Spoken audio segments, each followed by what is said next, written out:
তো hello guys, তোমরা সবাই কেমন আছো? আশা করি ভালো আছো। তো আমি আজকে বেঙ্গালোরের মধ্যে নিউ ব্লগ বানাচ্ছি। ভালো লাগে লাইক কমেন্ট শেয়ার করে দিও। ইউটিউব চ্যানেলটা আমার সাবস্ক্রাইব করে দিও।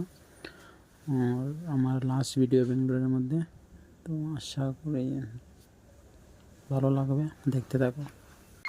বেঙ্গালোরে আর ভিডিও বানাবো না, কারণ বেঙ্গালোর থেকে ফ্লাইটের টিকিট কেটে নিয়েছিলাম ঘরে যাব বলে। তো ফ্লাইটের টিকিট হলো আমার 8 তারিখে যাব ঘরে, তাই আর ভিডিওটা বানানো হবে না।